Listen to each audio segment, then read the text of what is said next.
प्यारे साथियों, स्वागत है बोर्ड यात्रा एजुकेशन में।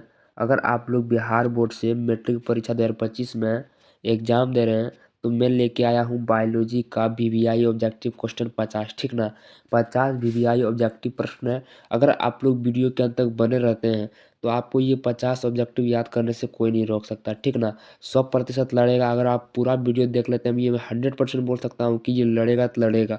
50 में लगभग 5 से 10 नंबर आप यहाँ से ले सकते हैं। ठीक ना, 50 में 50 तो नहीं लड़ सकता। ठीक ना, लेकिन 50 में ये जो मैं क्वेश्चन लाया हूँ 50 में 5 से 10 क्वेश्चन लड़ सकता है, यानी आप 10 नंबर लगभग इससे ले सकते हैं। ठीक ना, नहीं तो 5 नंबर में कन्फर्म बोल सकता हूँ 100%। तो ये क्वेश्चन 100% लड़ेगा अगर आप वीडियो पूरा देख लेते हैं। तो चलिए बिना देरी करे वीडियो को शुरू करते हैं। उससे पहले अगर आप लोग लाइक नहीं किए हैं तो लाइक कर दीजिए वीडियो को, और चैनल को सब्सक्राइब कर लीजिए, और एक फ्रेंड के पास शेयर जरूर कर दीजिए। तो चलिए पहला क्वेश्चन क्या देखते हैं। तो पहला क्वेश्चन है प्यारे साथियों, पहला क्वेश्चन है गुणसूत्र की खोज कितनी ईस्वी में हुई थी। गुणसूत्र की खोज कब हुई थी प्यारे साथियों। तो गुणसूत्र की जो खोज हुई थी ना, वो कब हुई थी, वह हुई थी 1875 में। ठीक ना, 1875 ईस्वी में। ऑप्शन नंबर डी बिल्कुल राइट आंसर हो जाएगा। दूसरा नंबर है उड़हुल किस प्रकार का फूल है। उड़हुल किस प्रकार का फूल है, द्विलिंगी है, एकलिंगी है, दोनों है, या इनमें से कोई नहीं है। तो उड़हुल जो है प्यारे साथियों वह द्विलिंगी है। ठीक ना, क्या द्विलिंगी है। ऑप्शन नंबर ए बिल्कुल राइट आंसर हो जाएगा।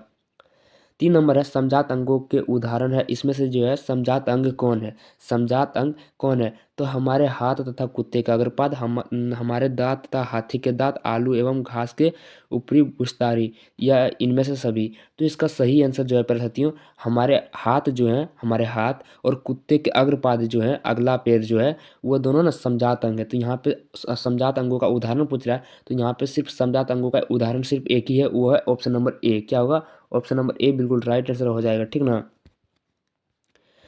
चौथा नंबर है मानव शरीर की किसी सामान्य कोशिका में गुणसूत्र कितने युग्मक होते हैं। मानव शरीर के किसी सामान्य कोशिका में गुणसूत्र के कितने युग्मक होते हैं। तो इसका बहुत ही आसान क्वेश्चन है। अगर युग्मक पूछ रहे हैं, ठीक ना, युग्मक बोले तो युग्मक 23 होते हैं। सिर्फ संख्या पूछे तो 46, और युग्मक या जोड़ा पूछ ले 23। आंख बंद करके मार दीजिएगा 23। ऑप्शन नंबर यहाँ क्या हो जाएगा, सी हो जाएगा बिल्कुल राइट आंसर। 5 नंबर है वंशागत नियमों का प्रतिपादन किसने किया था। वंशागत नियमों का प्रतिपादन किसने किया था, तो ग्रेगर जॉन मेंडल ने किया था। ऑप्शन नंबर डी बिल्कुल राइट आंसर हो जाएगा। ठीक ना, ग्रेगर जॉन मेंडल ने वंशागत नियमों का प्रतिपादन किया था। 6 नंबर है 6 नंबर है निम्नलिखित में से कौन एक उभयलिंगी जंतु है। उभयलिंगी जंतु कौन है प्यारे साथियों। केचुआ है, मछली है, शेर है, बकरी है। देखिए यहाँ पे केचुआ, मछली, शेर, बकरी, जो उभयलिंगी जंतु है ना वो केचुआ है। ठीक है, क्या है, केचुआ है। ऑप्शन नंबर ए यहाँ पे केचुआ होता है, जोक होता है, फीताकृमि होता है, लेकिन 10th क्लास में सिर्फ आपको केचुआ ही मिलेगा। उभयलिंगी जंतु यहाँ पे केचुआ है। ऑप्शन नंबर ए बिल्कुल राइट आंसर हो जाएगा, आप लोगों को याद रखना है। 7 नंबर है कीटों के पंख और चमगादड़ के पंख किस तरह के अंग हैं। कीटों के पंख और चमगादड़ के पंख किस तरह के अंग है, समझात है या नहीं। आप लोगों को बता सकते हैं क्या समझात अंग है या नहीं। तो इसका ना कीटों के पंख और चमगादड़ के पंख, देखिए दो, कीटों के पंख उड़ने का काम करता है, चमगादड़ का पंख भी उड़ने का काम करता है, लेकिन ये समझात अंग नहीं होगा, अवशिष्टिक अंग नहीं होगा, लेकिन संवृत्ति अंग जरूर होगा। क्या होगा, संवृत्ति अंग। ऑप्शन नंबर सी बिल्कुल राइट आंसर हो जाएगा, याद रखिएगा। 8 नंबर है प्राकृतिक चयन का सिद्धांत किसने दिया था। प्राकृतिक चयन का सिद्धांत किसने दिया, प्राकृतिक चयन का सिद्धांत किसने दिया है, यही पूछ रहा है। तो इसका राइट आंसर हो जाएगा डार्विन ने। डार्विन ने प्राकृतिक चयन का सिद्धांत दिया था। ऑप्शन नंबर सी बिल्कुल राइट आंसर हो जाएगा। 9 नंबर है द ओरिंग ऑफ स्पीच नामक पुस्तक किसने लिखी। द ओरिंग ऑफ स्पीच नामक पुस्तक किसने लिखी थी, तो डार्विन ने लिखी थी। ऑप्शन नंबर ए बिल्कुल आंसर हो जाएगा। Answer option number A Darwin. देखिए ये सब क्वेश्चन पूछा हुआ है, कई बार पूछ सकता है, मतलब पूछ भी सकता है। ठीक ना, तो आप लोगों को 50 ऑब्जेक्टिव है, 5 नंबर तो आप ले ही सकते हैं, ये मैं 100% बोल रहा हूँ। ठीक ना, 100% बोल रहा हूँ। आप लोगों को वीडियो पूरा देखना है, भागा भागा के नहीं देखना है। स्पीड देखना है तो कम से कम 1.5 गुना देखिएगा, 2 गुना कभी मत देखिएगा। 10 नंबर है मेंडल ने मटर के पौधों में किन विभिन्न विकल्पी लक्षणों को चयनित किया था। मेंडल ने मटर के पौधों में किन विभिन्न विकल्पी लक्षणों को चयनित किया था, तो यहाँ पे हो जाएगा लंबा, गोल, चिपटा। यानी मटर जो था ना वो लंबा था, गोल था, चिपटा था। वो कैसा था, तो वो गोल मटर था। ठीक ना, ये इससे घुमा घुमा के क्वेश्चन पूछ सकता है आप लोगों को, और पूछा भी है। 11 नंबर है जीव विज्ञान की वह शाखा जिसके अंतर्गत विभिन्नता तथा अनुवंशिकता का अध्ययन किया जाता है क्या कहलाता है। आप लोग अभी क्या पढ़ रहे हैं, बायोलॉजी पढ़ रहे हैं ना। बायोलॉजी को क्या कहते हैं, जीव विज्ञान कहते हैं। ये क्वेश्चन तो आप देख के ही बता सकते हैं। इसको तो याद करने की भी ज़रूरत नहीं है। जीव विज्ञान की वह शाखा जिसके अंतर्गत विभिन्नता और आनुवंशिकता का अध्ययन किया जाता है वह जीव विज्ञान कहलाता है। ऑप्शन नंबर सी बिल्कुल राइट आंसर हो जाएगा। ये सब तो आप लोग देख सकते हैं। 12 नंबर है, अफ्रीकी मानव का सबसे निकट संबंध है। देखिए ये क्वेश्चन में ना मैं थोड़ा सा समझा देता हूँ, आप कभी नहीं भूलेंगे। जो मानव की बात आती है तो पहले अगर आप पढ़िएगा, पूरा डिटेल में पढ़िएगा कि मानव की उत्पत्ति, तो अफ्रीका में सबसे पहले मानव की उत्पत्ति हुई थी, ठीक ना। तो अफ्रीका मानव का सबसे निकट संबंध है तो चिंपैंजी है, ठीक ना। चिंपैंजी से ही मानव बना था, तो निकटतम अफ्रीका है, ठीक ना, चिंपैंजी का। ऑप्शन नंबर ए बिल्कुल राइट आंसर हो जाएगा। 13 नंबर है, प्लैनेरिया की आंखें कैसी होती है। प्लैनेरिया की आंखें कैसी होती है, बहुत ही आसान क्वेश्चन है। क्या आप लोग बता सकते हैं प्लैनेरिया की आंखें कैसी होती है। तो बहुत साधारण होती है। ऑप्शन नंबर ए बिल्कुल राइट आंसर हो जाएगा। ज़्यादा माथा लगाना ही नहीं है। 14 नंबर है, गुणसूत्र बनते हैं, गुणसूत्र बने होते हैं। गुणसूत्र किसके बने होते हैं, डीएनए के, प्रोटीन के। डीएनए तथा प्रोटीन के, इनमें से कोई नहीं। तो डीएनए गुणसूत्र जो बने होते हैं ना, वो डीएनए एवं प्रोटीन दोनों के बने होते हैं। क्या हो जाएगा, ऑप्शन नंबर सी हो जाएगा बिल्कुल राइट आंसर। 15 नंबर है, जीन शब्द किसने प्रस्तुत किया था। जीन शब्द किसने प्रस्तुत किया, बहुत ही इंपॉर्टेंट और आसान क्वेश्चन भी है। तो जीन शब्द किसने प्रस्तुत किया था, तो जॉनसन ने किया था। किसने किया था, जॉनसन ने किया था। ऑप्शन नंबर यहाँ पे हो जाएगा सी बिल्कुल राइट आंसर। 16 नंबर है, गुणसूत्र कहाँ पाए जाते हैं। कि क्या आप लोग ये नहीं बता सकते हैं कि गुणसूत्र कहाँ पाए जाते हैं। गुणसूत्र कोशिका में नहीं पाए जाते हैं, उत्तक में नहीं पाए जाते हैं, केंद्रक में पाए जाते हैं। गुणसूत्र केंद्रक में पाए जाते हैं। Option number C. 17 नंबर है, जीवन उत्पत्ति के समय पृथ्वी का वातावरण कैसा था। जीवन उत्पत्ति के समय पृथ्वी का वातावरण कैसा था, तो अपचायक था। कैसा था, अपचायक था। ऑप्शन नंबर क्या आ जाएगा, बी हो जाएगा। याद रखना है, एक भी क्वेश्चन आपको भूलना नहीं है, ठीक ना। 18 नंबर है, प्राकृतिक चुनाव द्वारा जीवों का विकास कहलाता है। प्राकृतिक चुनाव द्वारा जीवों का विकास क्या कहलाता है, तो डार्विनवाद कहलाता है। ऑप्शन नंबर ए, ठीक ना। क्योंकि अब 19 नंबर है, निम्नलिखित में किसे आनुवंशिकता का पिता कहा जाता है। ये बहुत ही आसान क्वेश्चन है और कई बार बिहार बोर्ड में पूछ चुका है ये। तो क्या आप लोग इसको याद नहीं रख सकते, कि आप लोग इसको आगे या क्वेश्चन तो बना नहीं सकते। तो आनुवंशिकता का पिता किसे कहा जाता है, तो ग्रेगर जॉन मेंडल को कहा जाता है। ग्रेगर जॉन नहीं भी रहे तो मेंडल सिर्फ रहेगा, लेकिन मेंडल तो रहेगा ही रहेगा। ऑप्शन नंबर बी बिल्कुल राइट आंसर है। 20 नंबर है, उपाधिक लक्षणों का वंशागति सिद्धांत किसने प्रतिपादित किया था। तो किसने किया था। 20 नंबर का क्या हो जाएगा, 20 नंबर का हो जाएगा ऑप्शन नंबर ए, लेमार्क ने, ठीक ना। उपाजित लक्षणों का वंशागति सिद्धांत लेमार्क ने दिया था। ऑप्शन नंबर ए यहाँ पे बिल्कुल राइट आंसर हो जाएगा। अब 30 क्वेश्चन बचे हैं। अभी तक आप लोगों ने लाइक सब्सक्राइब नहीं किए तो लाइक सब्सक्राइब कर लीजिए। वीडियो देखने के बाद दोस्तों के पास शेयर कर दीजिए कि दोस्त ले तू भी बायोलॉजी का ऑब्जेक्टिव क्वेश्चन कर ले, और कमेंट प्यारा सा हेलो जरूर लिखिएगा। 21 नंबर है, पक्षी एवं चमगादड़ के पंख निम्नलिखित में किस प्रकार के अंक की श्रेणी में आते हैं। पक्षी एवं चमगादड़, ठीक ना। पक्षी एवं चमगादड़ के पंख किस प्रकार के अंग में श्रेणी में आते हैं। देखिए पक्षी भी उड़ते हैं, चमगादड़ भी उड़ते हैं, तो ये समझात अंग हो सकता है कि आप लोग दिमाग लगाइए, समझात अंग हो सकता है क्या। थोड़ा सा यहाँ पे मिस्टेक है परिस्थितियों। जो पक्षी और चमगादड़ के पंख जो होते हैं, ठीक ना, क्या होते हैं, पक्षी और चमगादड़ के जो पंख होते हैं वह होता है, तो वो असमजात अंक होता है। ऑप्शन नंबर यहाँ पे बी बिल्कुल राइट आंसर हो जाएगा, ठीक ना। दोनों का कार्य एक ही है, उड़ना है, लेकिन ये समजात अंक नहीं है। ऑप्शन नंबर बी बिल्कुल राइट आंसर हो जाएगा। 22 नंबर है, निम्नलिखित में कौन स्त्रियों में पाया जाने वाला लिंग क्रोमोसोम का जोड़ा है, ठीक ना। पहले मैं ये क्वेश्चन समझा देता हूँ, आप कभी नहीं भूलेंगे, ठीक ना। आप पढ़ाई करें या नहीं करें, लेकिन भूलेंगे नहीं। जो स्त्रियों में होता है वो एक्स एक्स होता है, और पुरुषों में क्या होता है, वो एक्स वाई होता है, ठीक ना। लास्ट वाला गुणसूत्र जो होता है यही लिंग निर्धारण करता है। लिंग निर्धारण यही करता है कि लड़का होगा या लड़की होगा, ठीक ना। तो जो स्त्री होता है वो स्त्री का क्या होता है, एक्स एक्स होता है, यानी कि ऑप्शन नंबर क्या आ जाएगा, ऑप्शन नंबर ए बिल्कुल राइट आंसर हो जाएगा। Option number A. 23 नंबर है, किस प्रकार के प्रोटीन में द्विगुणन, किस प्रकार के प्रोटीन में द्विगुणन की क्षमता होती है। तो द्विगुणन की क्षमता किस में होती है, तो डीएनए में होती है। ऑप्शन नंबर बी बिल्कुल आंसर हो जाएगा। 24 नंबर है, विकास की आधारभूत घटना क्या है। विकास की आधारभूत घटना क्या है, पढ़ सकते हो। तो डीएनए क्या है, प्रतिकृति प्रतिकृतिकरण। ऑप्शन नंबर ए बिल्कुल राइट आंसर हो जाएगा।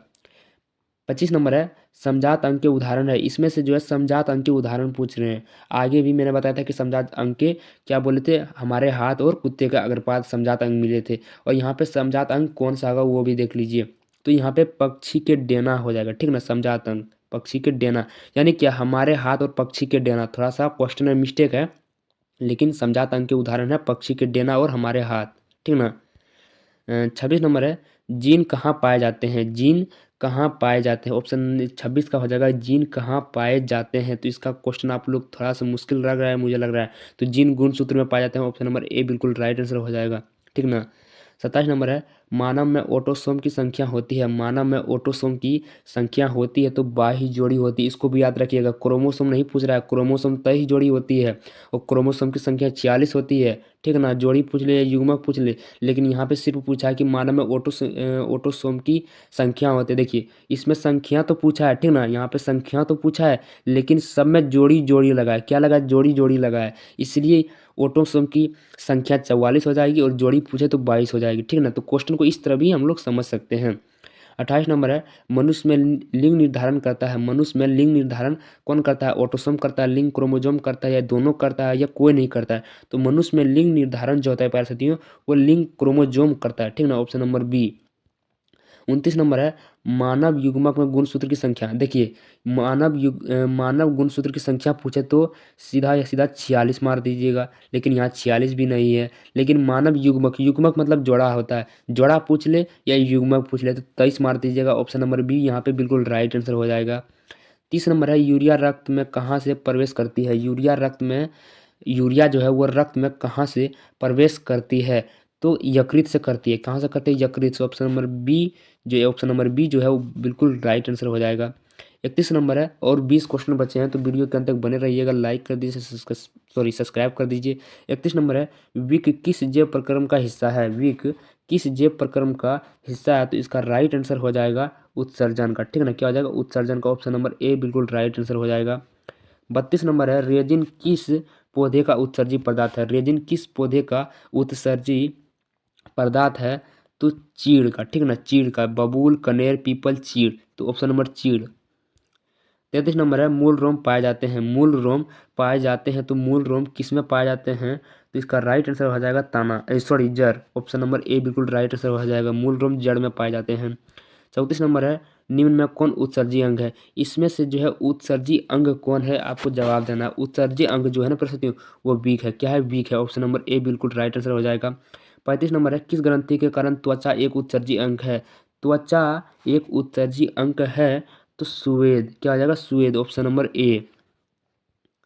36 नंबर है, मनुष्य में कार्बन डाइऑक्साइड का उत्सर्जन किससे होता है? मनुष्य में कार्बन डाइऑक्साइड का उत्सर्जन किसके द्वारा होता है? आपको ये जवाब देना है, तो इसका फेफड़ा हो जाएगा। अब फेफड़ा, ऑप्शन तो फेफड़ा है, लेकिन क्वेश्चन दोबारा पढ़ लीजिए। मनुष्य में कार्बन डाइऑक्साइड का उत्सर्जन फेफड़े द्वारा होता है, समझ गए। 37 नंबर है, निम्नलिखित में से कौन सा पदार्थ अमोनिया के साथ मिलकर यूरिया बनाता है? कौन सा पदार्थ अमोनिया के साथ मिलकर यूरिया बनाता है?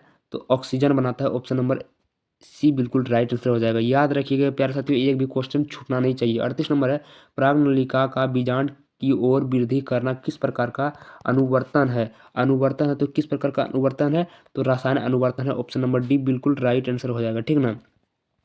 अब बचा है 39 नंबर, वसा का पाचन किसके द्वारा होता है? वसा का पाचन किसके द्वारा होता है? तो लाइपेज के द्वारा होता है, ऑप्शन नंबर डी बिल्कुल राइट आंसर हो जाएगा। अब है 40 नंबर, मनुष्य में पाचन क्रिया कहाँ आरंभ होती है? मनुष्य में जो पाचन जो क्रिया होती है ना, वह मुख से ही प्रारंभ हो जाती है, ठीक ना, लार के द्वारा। वह जब हम खाना खाते हैं तो मुख से ही पचना शुरू हो जाती है, ठीक ना, लार के द्वारा। अब है 41 नंबर, किस पाचक रस के प्रभाव से आमाशय में दूध थक्का सा जम जाता है? दूध थक्का सा जम जाता है, तो इसका राइट आंसर हो जाएगा रेनी। रेनी, ऑप्शन नंबर बी बिल्कुल राइट आंसर होगा। 42 नंबर है, मनुष्य का हृदय प्रति मिनट कितनी बार धड़कता है? ये बहुत आसान क्वेश्चन है, ठीक ना, ये एग्जाम में आए या ना आए, लेकिन आपको याद रखना है। मनुष्य का हृदय प्रति मिनट कितनी बार धड़कता है? तो 72 बार धड़कता है, ऑप्शन नंबर बी बिल्कुल राइट आंसर है। 43 नंबर है, मनुष्य में रुधिर क्षमता है। मनुष्य में रुधिर क्षमता है, तो कौन क्षमता है? बोमेन संपुट में, ठीक ना, संपुट में, बोमेन संपुट में, ऑप्शन नंबर बी बिल्कुल राइट आंसर है। 44 नंबर है, प्रत्येक गुर्दे में कितने नेफ्रॉन होते हैं? प्रत्येक गुर्दे में कितने नेफ्रॉन होते हैं? तो लगभग 12 लाख होते हैं। कितने होते हैं? लगभग 12 लाख होते हैं, ऑप्शन नंबर बी। और 6 क्वेश्चन बचे हैं। 45 नंबर है, पादप अवशिष्ट संचित रहते हैं। पादप अवशिष्ट संचित रहते हैं, तो किस में रहते हैं? तो पत्तियों में भी रहते हैं, छाल में भी रहते हैं, कोशिकीय रक्तिकाओं में भी। इसका मतलब ऑप्शन नंबर डी बिल्कुल राइट आंसर हो जाएगा। 40 नंबर है, मनुष्य में कौन उत्सर्जी अंग नहीं है? इसमें से उत्सर्जी अंग कौन नहीं है? तो मुझे लग रहा है यहाँ पे उत्सर्जी अंग जो नहीं है वो अग्न्याशय है, ठीक ना। और ज़्यादातर पूछता है कि उत्सर्जी अंग है तो बिक है, यकृत है, फेफड़ा है। ए बी डी उत्सर्जी अंग है, सी उत्सर्जी अंग नहीं है। 47 नंबर है हृदय मुख्य अंग है। हृदय मुख्य अंग है, परिवहन तंत्र, उत्सर्जन तंत्र, श्वसन तंत्र, पोषण। तो हृदय जो है वो किसका तंत्र है? हृदय किस तंत्र का अंग है? तो वह परिवहन तंत्र का अंग है। ठीक है ना, ऑप्शन नंबर ए। वह उत्सर्जन का नहीं है। 48 नंबर है पादप में जाइलम का कार्य है। पादप में जाइलम का कार्य है तो जल का वहन है। ठीक है ना, ऑप्शन नंबर ए।